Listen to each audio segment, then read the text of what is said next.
Good morning, everyone. I'm Feby, postdoctoral research fellow at the Institute for Health Transformation. Very excited today to be able to share with you some of the findings from our rapid review looking at virtual care for older people. So virtual care is broadly defined as remote provision of care assisted with information technology with or without video conference. It's a model of care that's really suitable for Australia because we have an enormous land area with widely dispersed population. It's also great for patients who are unable to easily leave their homes or are perhaps reliant on caregivers. So before I go into the actual bit of the rapid review work, acknowledging that we'll hear in more details and how it's evolved, I think it'd be good to just quickly review the journey of virtual care in Australia. And the easiest example to use is telehealth, which is an area I'm also doing a little bit of work in at the moment, and specifically for general practitioners, so GPs, which is the most utilized primary care service. So telehealth consultation was first introduced in July 2011. At the time, there was very limited service that's actually targeted for GP. There were also geographical and user eligibility restrictions, as well as low awareness among patients, and the uptake was generally low. It wasn't until November 2019, so just before COVID, that telehealth services targeting GP in primary care was introduced. So it's been a fairly slow journey that we all know has been accelerated by the pandemic. So in March 2020, the COVID-19 telehealth MBS items were introduced, and here we had the eligibility criteria expanded, leading to an explosive uptake in telehealth services. And to really illustrate this explosive uptake, if we just take a quick look at the telehealth before and during the pandemic here, you can see in November 2019, there was only 22 GP telehealth consultations in all of Australia. And when COVID emerged in March 2020 and the telehealth expansion policy was introduced, total telehealth consultation went up to more than 1 million and stood at around 4 million in April and May. So this is a really great overview, the stark difference of what we had before the pandemic in terms of uptake and when the pandemic came. So now, why is there a need to focus on older people? Well, older people are a major consumer of care. They comprise 30% of unreferred GP services and 46% of specialist services in 2019-2020. They're known to experience poor coordination of care, especially given that over a third of the older adult population live in rural areas, which often further limit their access to care. And virtual care may help bridge this by allowing care to be delivered remotely and streamline care processes. But it's not well understood how virtual care is best used for this population because many older people have disability, multi-comorbidity, and physical, sensory, and cognitive decline.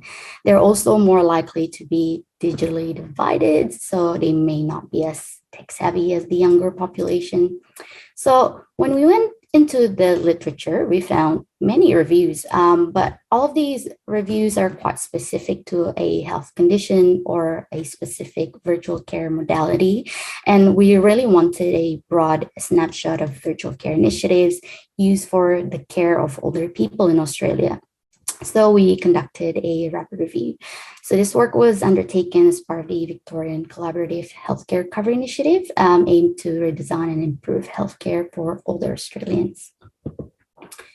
We searched 5 major electronic databases and grey literature using virtual care, older adults, and Australia as the main headings. We included studies reported in the last 10 years. Over 6,500 articles and reports were screened. Any kind of full quantitative or qualitative evaluation of a virtual care initiative targeting older people were eligible for inclusion. And the data was synthesized using the WHO digital health framework.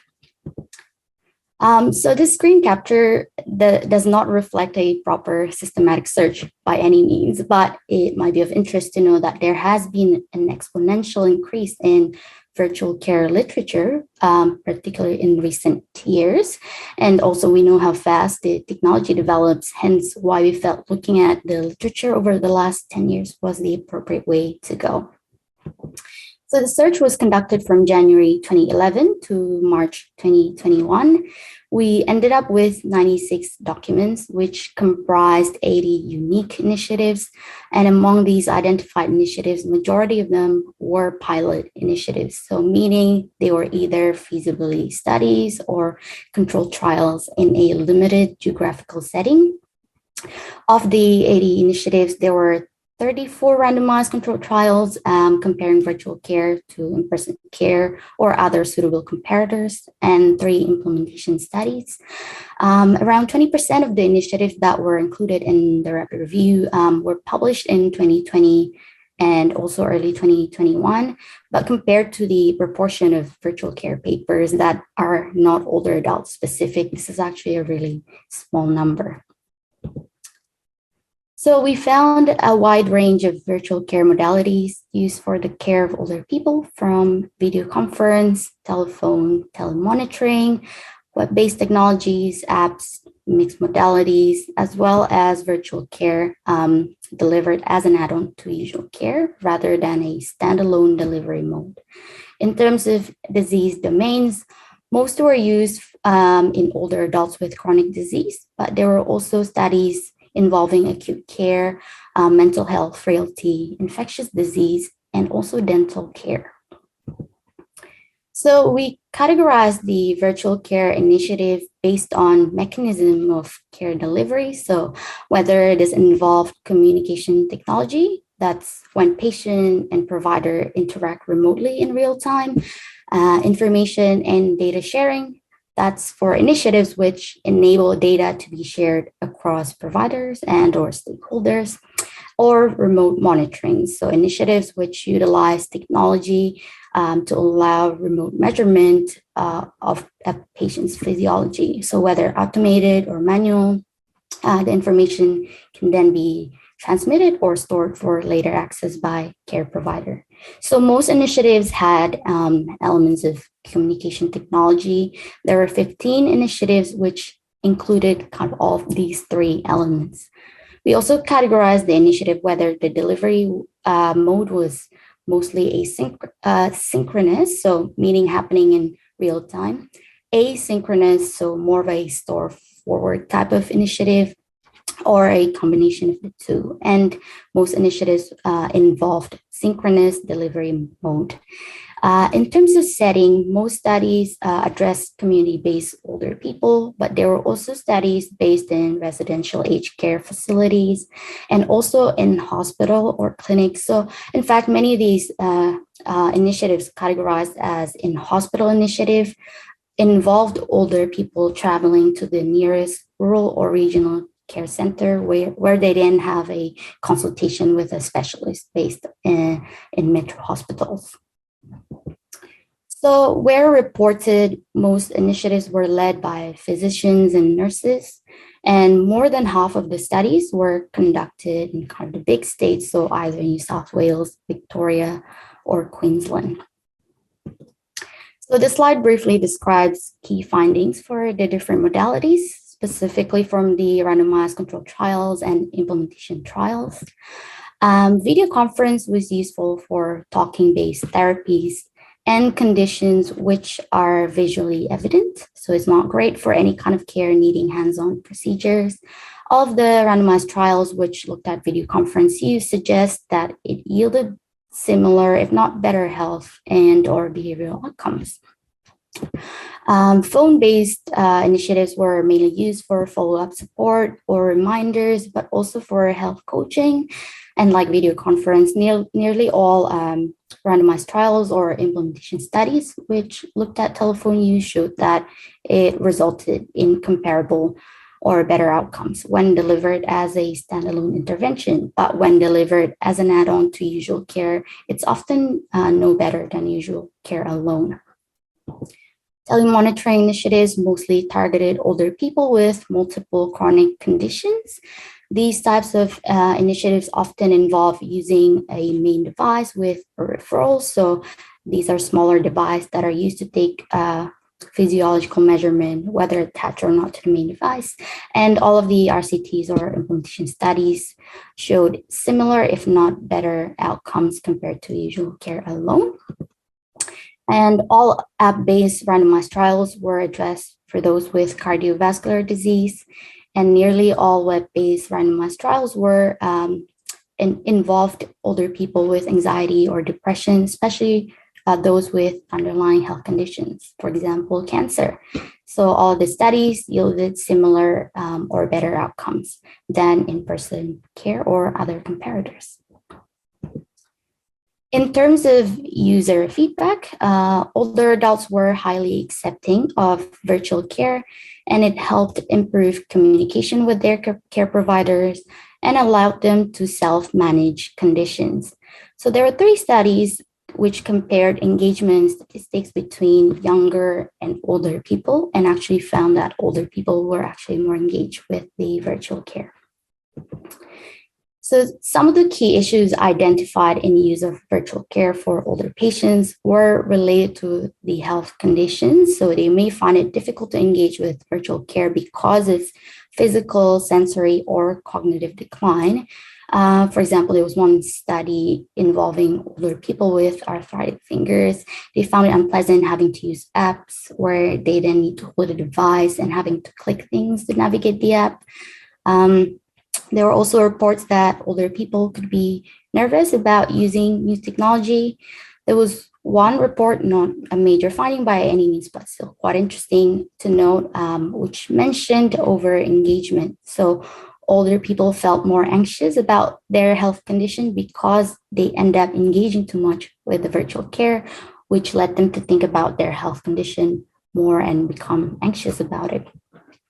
Other issues identified were more infrastructure related, so equipment failure or poor connectivity.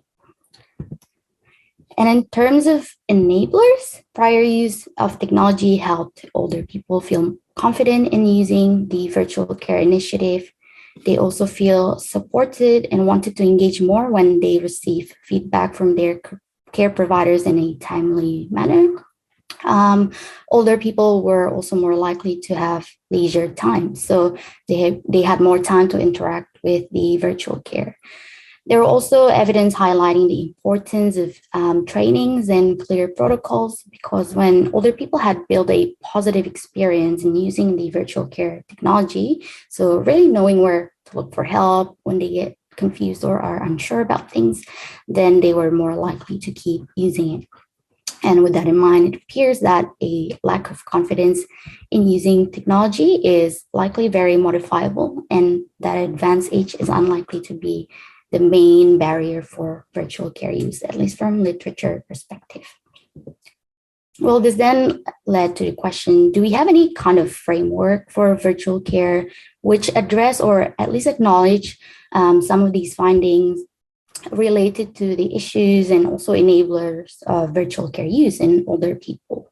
Currently, it appears that we do not have any framework or guidelines for virtual care use in older people. We do have a national digital health strategy, which focused on broad themes surrounding personalized care and support, innovation, governance. I was curious whether they had said anything about older people. And in this framework, it is well acknowledged that digital inclusion is likely lower in certain populations, such as older people, but also those with lower levels of income, people in rural areas, and also in Aboriginal community.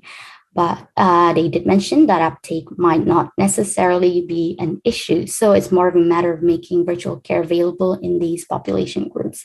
Other than that, not much else was being said. And acknowledgement, raising awareness is great, but there may be merit in being really clear cut about what to do about these deficiencies, meaning creating policies to actually address these gaps to improve access of virtually enabled care in these people.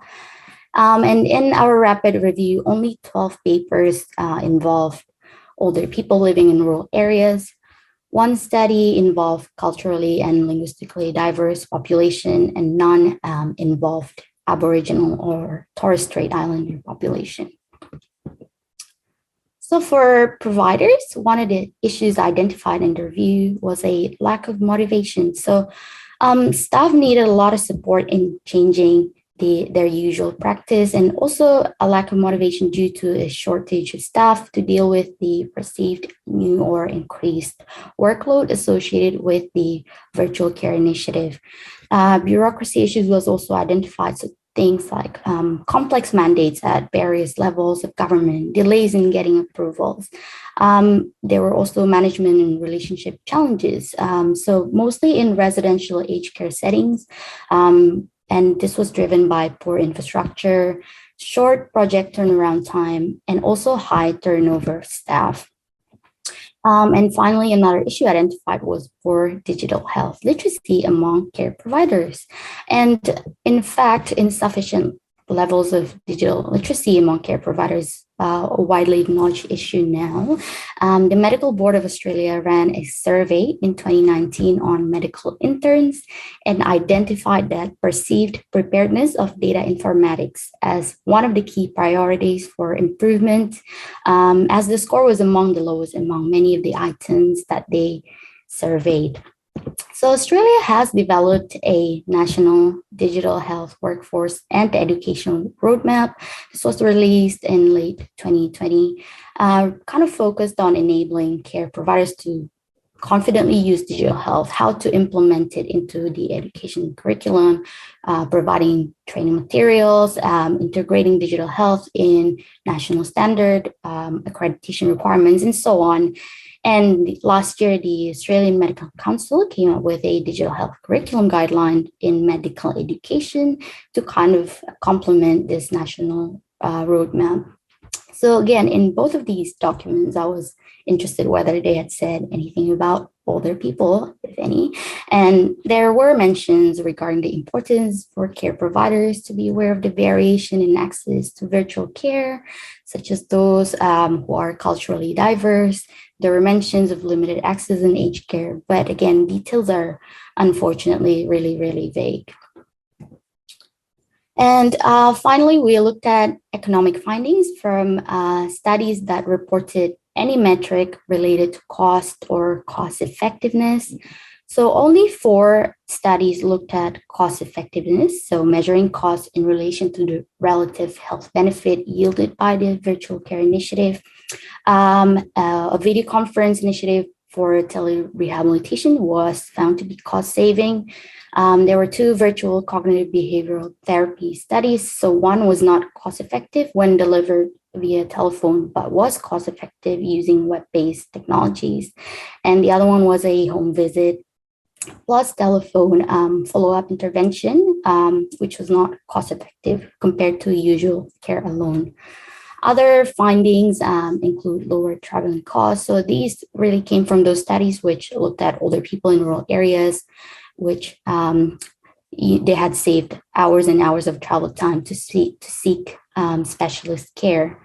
Overall, only a quarter of all initiatives reported cost-related data. So very little information on economic data in general, which I think is really unfortunate because economic data is really needed to appropriately inform, fund, and mobilize virtual care services, and especially important for scale-up considerations.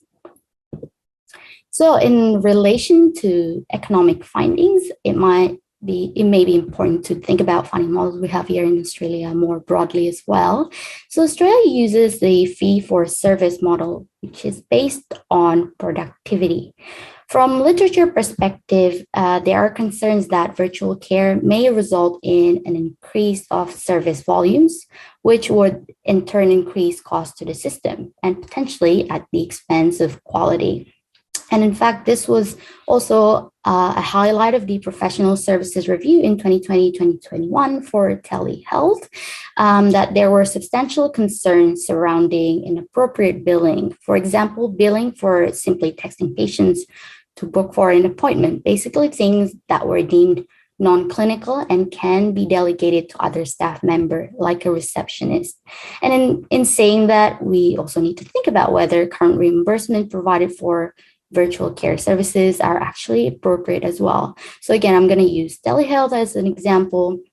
We know that the schedule fee for telephone items is exactly the same as video items. And this may discourage care providers from providing video conference because why should they? Video needs a bit more time to prepare and they're not paid for that. Some of them might not even have the infrastructure ready and any other kind of reasons. So it's important to ensure that fee schedules are viable for providers, and we try to avoid incentivizing certain modalities or consultation types on the basis of reimbursement.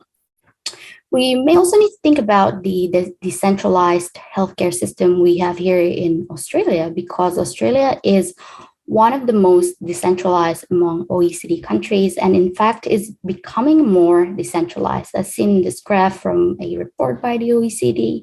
So light blue is the centralization score in 2008, dark blue in 2018. This report from OECD also noted that decentralization is not necessarily a bad thing. It's great, but excessive decentralization may be associated with higher healthcare spending and lower life expectancy. And I don't have an answer for what Australia should do exactly, but these are some of the items that I thought warrant mention for us to think about whether we are currently in the right funding environment to embed virtual care effectively. So key recommendations which emerge from the rapid review include the importance of modality selection. So this should be based on clinical indication, and the difficulty of the technology should be considered as well. Any interface design should consider the possible physical, cognitive, and sensory decline in older people. And this is where co-design will be really important. It should be driven by what older patients want. There's a need for digital health policy surrounding virtual care for older people. As discussed, no guidelines or such currently exist in Australia. And finally, it's important to ensure we can continuously evaluate initiatives, and we should collect data for population health analytics as well as health economics.